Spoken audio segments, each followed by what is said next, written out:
Jean, chapitre 11. Il y avait un homme malade, Lazare, de Béthanie, village de Marie et de Marthe, sa sœur.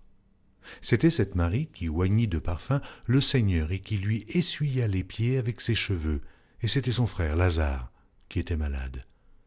Les sœurs envoyèrent dire à Jésus, « Seigneur, voici celui que tu aimes est malade. » Après avoir entendu cela, Jésus dit, « Cette maladie n'est point à la mort, mais elle est pour la gloire de Dieu, afin que le Fils de Dieu soit glorifié par elle. » Or Jésus aimait Marthe, et sa sœur, et Lazare. Lors donc qu'il eut appris que Lazare était malade, il resta 2 jours encore dans le lieu où il était, et il dit ensuite aux disciples, « Retournons en Judée. » Les disciples lui dirent, « Rabbi, les Juifs tout récemment cherchaient à te lapider, et tu retournes en Judée. » Jésus répondit, « N'y a-t-il pas 12 heures au jour? Si quelqu'un marche pendant le jour, il ne bronche point, parce qu'il voit la lumière de ce monde. Mais si quelqu'un marche pendant la nuit, il bronche, parce que la lumière n'est pas en lui. » Après ces paroles, il leur dit, « Lazare, notre ami, dort, mais je vais le réveiller. » Les disciples lui dirent, « Seigneur, s'il dort, il sera guéri. » Jésus avait parlé de sa mort, mais ils crurent qu'il parlait de l'assoupissement du sommeil.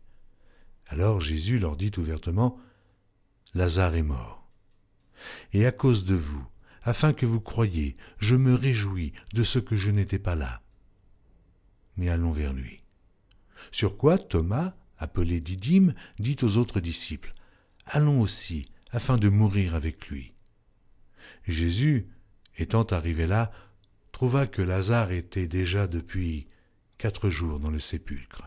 Et, comme Béthanie était près de Jérusalem, à 15 stades environ, beaucoup de Juifs étaient venus vers Marthe et Marie pour les consoler de la mort de leur frère.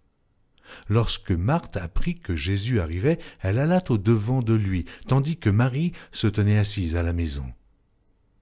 Marthe dit à Jésus, « Seigneur, si tu eusses été ici, mon frère ne serait pas mort. Mais maintenant même, je sais que tout ce que tu demanderas à Dieu, Dieu te l'accordera. » Jésus lui dit, « Ton frère ressuscitera. » « Je sais, lui répondit Marthe, qu'il ressuscitera la résurrection au dernier jour. » Jésus lui dit, « Je suis la résurrection et la vie. Celui qui croit en moi vivra quand même il serait mort. Et quiconque vit et croit en moi ne mourra jamais. Crois-tu cela ?» Elle lui dit, « Oui, Seigneur, je le crois. Je crois que tu es le Christ, le Fils de Dieu, qui devait venir dans le monde. » Ayant ainsi parlé, elle s'en alla. Puis elle appela secrètement Marie, sa sœur, et lui dit, « Le Maître est ici, et il te demande. » Dès que Marie eut entendu, elle se leva promptement et alla vers lui, car Jésus n'était pas encore entré dans le village, mais il était dans le lieu où Marthe l'avait rencontré. Les Juifs qui étaient avec Marie dans la maison et qui la consolaient, l'ayant vue se lever promptement et sortir, la suivirent, disant, « Elle va au sépulcre pour y pleurer. » Lorsque Marie fut arrivée, là où était Jésus, et qu'elle le vit, elle tomba à ses pieds et lui dit, « Seigneur, si tu eusses été ici, mon frère ne serait pas mort. » Jésus, la voyant pleurer, elle et les Juifs qui étaient venus avec elle, frémit en son esprit et fut tout ému. Et il dit, « Où l'avez-vous mis ?» « Seigneur, lui répondirent-ils, viens et vois. » Jésus pleura, sur quoi les Juifs dirent, « Voyez comme il l'aimait. » Et quelques-uns d'entre eux dirent, « Lui qui a ouvert les yeux de l'aveugle, ne pouvait-il pas faire aussi que cet homme ne mourût point ?» Jésus, frémissant de nouveau en lui-même, se rendit au sépulcre. C'était une grotte, et une pierre était placée devant.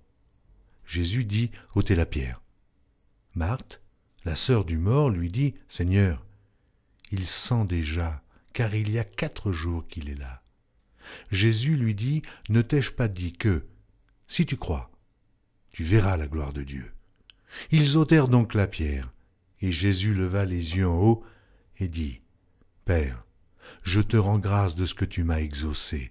Pour moi, je savais que tu m'exauces toujours, mais j'ai parlé à cause de la foule qui m'entoure, afin qu'ils croient que c'est toi qui m'as envoyé. » Ayant dit cela, il cria d'une voix forte, « Lazare, sors !» Et le mort sortit les pieds et les mains liés de bandes, et le visage enveloppé d'un linge.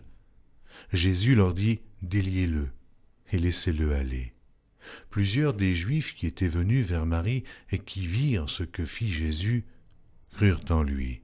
Mais quelques-uns d'entre eux allèrent trouver les pharisiens et leur dirent ce que Jésus avait fait. Alors, les principaux sacrificateurs et les pharisiens assemblèrent le Sanhédrin et dirent, « Que ferons-nous ? Car cet homme fait beaucoup de miracles. Si nous le laissons faire, tous croiront en lui, et les Romains viendront détruire et notre ville et notre nation. » L'un d'eux, Caïphe, qui était souverain sacrificateur cette année-là, leur dit, « Vous n'y entendez rien. Vous ne réfléchissez pas qu'il est dans votre intérêt qu'un seul homme meure pour le peuple et que la nation entière ne périsse pas. » Or, il ne dit pas cela de lui-même. Mais étant souverain sacrificateur cette année-là, il prophétisa que Jésus devait mourir pour la nation. Et ce n'était pas pour la nation seulement. C'était aussi afin de réunir en un seul corps les enfants de Dieu dispersés. Dès ce jour, ils résolurent de le faire mourir. C'est pourquoi Jésus ne se montra plus ouvertement parmi les Juifs, mais il se retira dans la contrée voisine du désert, dans une ville appelée Éphraïm, et là, il demeurait avec ses disciples. La Pâque des Juifs était proche, et beaucoup de gens du pays montèrent à Jérusalem avant la Pâque pour se purifier. Ils cherchaient Jésus, et ils se disaient les uns aux autres dans le temple, « Que vous en semble ? Ne viendra-t-il pas à la fête ?» Or les principaux sacrificateurs et les pharisiens avaient donné l'ordre que, si quelqu'un savait où il était, il le déclarât, afin qu'on se saisît de lui.